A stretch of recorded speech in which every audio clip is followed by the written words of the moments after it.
Well, hello, friends. This is a take two. Take two of a video I just got done shooting. I noticed a little something that I thought maybe we should try this again. So we got everything taken care of, and so here we are again. And first, the introduction. Hi, my name is Aaron, and I am a Stooge maniac. Yes, Stooge maniacs. Not as strong as some, and much more fervent than many others. But, well, like I said, if you follow me on the Facebook machine, then you know that I do a reasonably half-assed job of keeping y'all up to date with what's going on that Me TV channel and their Saturday Stooge binge. And so, yeah, you probably figured, that guy probably likes Stooges some, and yep, sure enough. The funny force is strong with this one right here. All right, so what we're doing here is we're recording about an epiphany that we had today. This happened while we were on our walk. Now, normally our walk takes place earlier in the morning, but this time around, thanks to circumstances, we got out a little bit later. We got out before this rain started falling here, got it all taken care of. And while I was on this walk, something hit me. The Epiphany. But now, for a little bit more background on this, just recently picked this up. This is a book from Mo Feinberg, and it's about Larry, the Stooge in the middle. We started reading this book last night and read a fair little way, a pretty good start on the book anyway. And it's definitely interesting because, hey, it's interesting to see people and learn about people, learn about where they came from and all that sort of stuff. But the reason this is developed is because out there on the walk today, something hit me. And it hit me about a particular episode of the Stooges. And in my opinion, if you have to see one Stooge short, I believe this is the one you need to see. And this one being You Nazi Spy. And I believe the reason that you should see You Nazi Spy, and by the way, a clarification here, there are some outlets that will feed you Stooge shorts that will feed you You Nazi Spy, but they will feed you an abbreviated form, and of course I'm opposed to all that sort of stuff. And I think you ought to see it in its full short length entirety.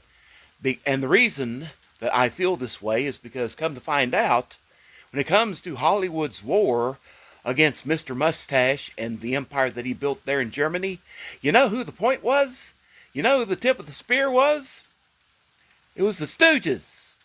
It was the Stooges, the Three Stooges. They were the first Hollywood people to do much of anything against that painter from Austria and what he created over there in the 30s. They're the first ones. They're the tip of the spear. And of course, it's a brilliant episode. Does a wonderful job of just poking at the regime. And the part in particular that we're thinking about is the part where they were at the map. The map of the Kingdom of Veronica along with the surrounding areas. And so here's Mo Hailstone, the dictator, and he proclaims the decree to Larry, the Minister of Propaganda. To you, I will give Mickey Finland. Minister of Propaganda's Larry's response, if I take Mickey Finland, I better be Russian. Which is the cue for Field Marshal Curley to turn around towards Minister of Propaganda Larry and say, so quit Stalin. Very clever, yes, very clever, very clever. And there's something that I didn't know about the man until I read this book last night. And that's what made the thing pop. You know where Larry comes from? Where Larry's father comes from? He comes from Russia. He came over to the United States running AWOL from the Russian army. And yes, Larry's father was a Jew in Russia. And if you know anything pretty much about anything, You know that while Nazi Germany was certainly no picnic for Jews, Russia, and by the way, that's not just Soviet Russia, that's about Russia, period, is even less of a picnic for Jewish people. So he fled the country, came over here to the United States, met a woman, had kids, had Larry, and had this Mo Feinberg fellow too. Mo is nothing short of Larry's kid brother. He's Larry's kid brother. And he wrote this book about Larry, The Stooge in the Middle. And that is definitely what Larry was. He was the stooge in the middle. Of course, on the apex end, you've got Mo, the leader. And on the back end, you have the victims of circumstance, the low men, the constant low men. And whether that be baby brother Curly, big brother Shemp, and when we say big brother, little brother, we're referring to relation to Mo.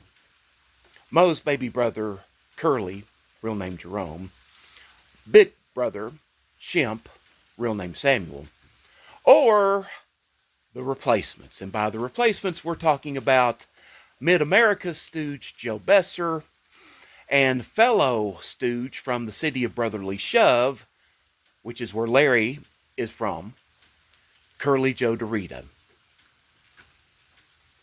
So yeah, Larry's the stooge in the middle. The stooge, he's in between the two extremes there. And kind of sad little factoid, putting Larry in the middle. When it comes to the Stooges, when they left this life, you know what he is? He's in the midst of them. The first one off to the other side was Curly. And then, just a few years later, Shemp. So there's Mo's brothers. And finally, in 72, just a little bit before Mo left this life, Larry left this life. So he's in the midst of the pack there. So there he is, Larry, the stooge in the middle. If I take Mickey Finland, I better be Russian. Dude, you kind of sort of are. And there you have your stooge epiphany of the day. Whether this will be a regular feature, I can't promise you. But for this one, I just felt it was too good to resist not doing this right here. And by the way, this is the second take on this because I watched the first take and I saw something about myself and I said, I don't know, maybe we should, for the sake of the audience, reshoot this. And I took care of the thing, the objectable thing, guide taken care of. And now we've got this thing taken care of. So y'all make it a great day out there.